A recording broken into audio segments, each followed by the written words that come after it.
I had no idea that the issue of the fuel subsidy is as deep as this. Imagine Okonjo-Iweala saying that her mother was kidnapped by, subsidy cabals. It means there are some people that have been in the business, of collecting subsidy monies. And these are the set of people that do not want subsidy to end. These are the same set of people that kidnapped Okonjo-Iweala's mother. You guys remember when she championed, end the subsidy to end back then. I think that was why her mother was kidnapped. It's just so sad that there is nothing in this country that does not boil down to corruption.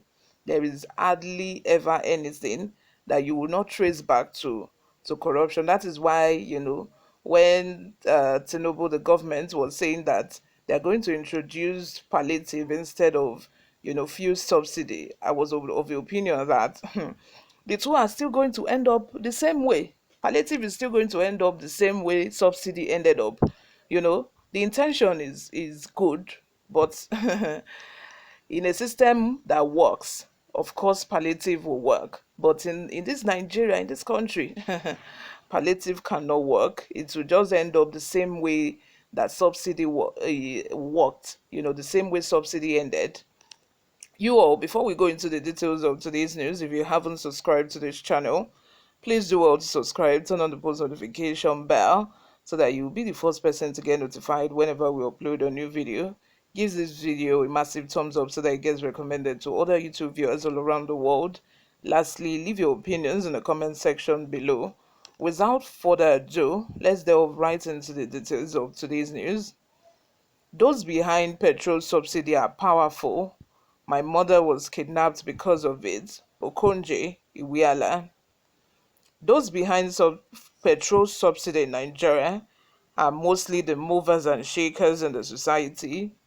Independent findings of news posts discovered that many of those who are parading themselves as billionaires and millionaires are in the corridors of power.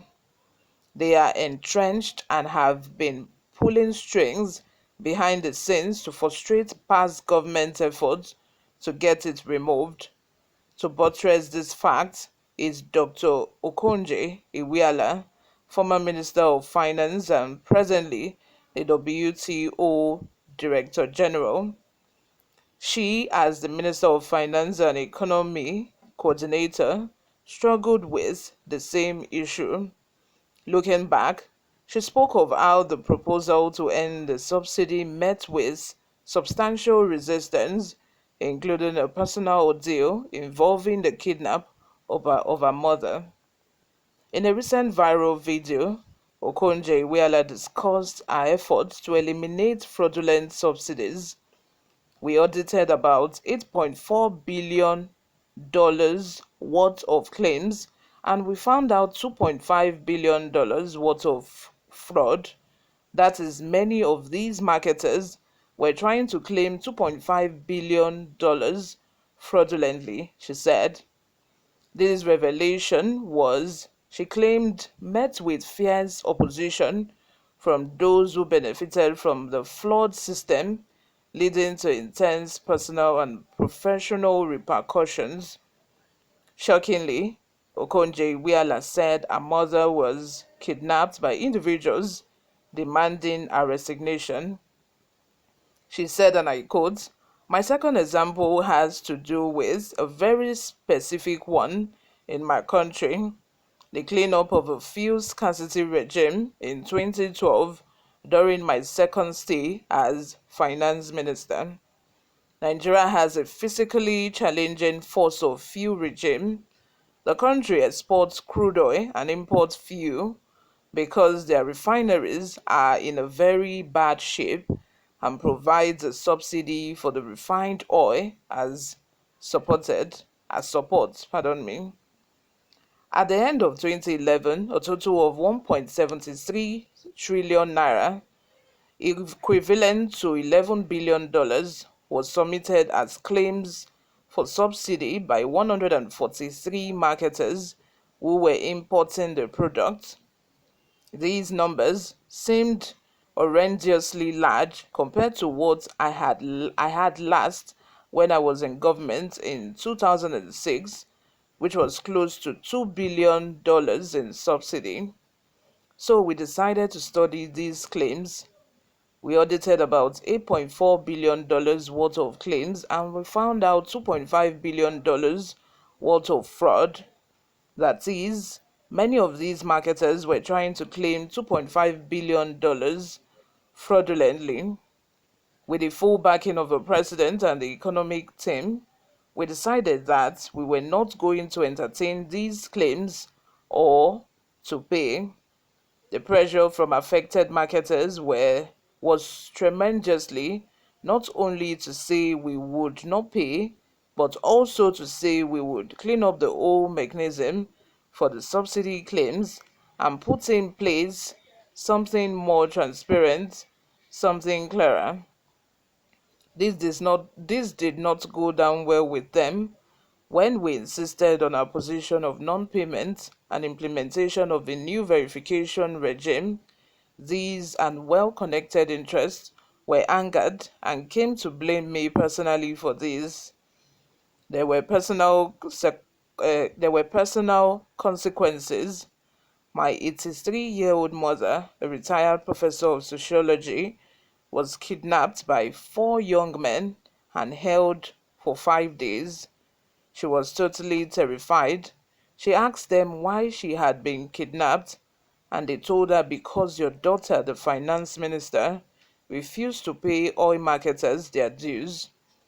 The kidnappers, negotiating with my brother, demanded my resignation publicly, that I should go on television publicly and announce my resignation and depart from the country as a condition for my mother's release.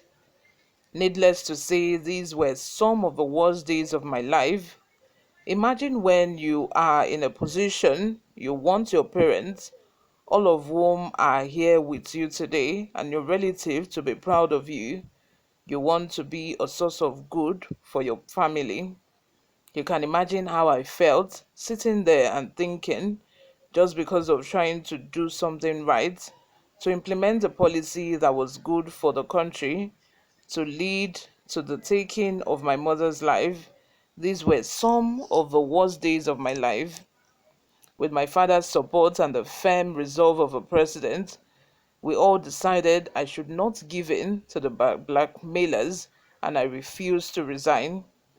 Following a manhunt for my mother by security agencies, she was able to make a dramatic escape after 5 days in captivity, where she was only given water and half a sausage roll.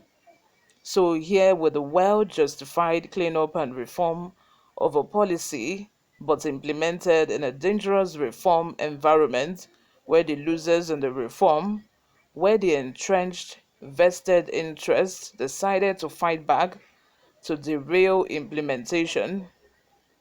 The decision not to resign was a very difficult and risky one, but as it turned out, it worked. But on my down days, I asked myself, what if it hadn't? What if they had gone ahead and murdered my mother, as she overheard them planning to do with one of the handlers on the phone? Could I have justified trading firmness on policy and standing up to blackmailers, implementing a good policy for my mother's life? What decision would you have made? You guys, let me know in the comment section, what do you think about all this? You see why I've always been saying that, the removal of subsidy it's difficult on a lot of Nigerians. Here we know that, but I feel this is one of the moments, this is one of those times that, Nigerians just needs to understand and just bear this, for the time being till when things will get better. Let me know what you all think in the comment section. Subscribe if you haven't. Give this video a massive thumbs up. I'll see you in my next video. Bye for now.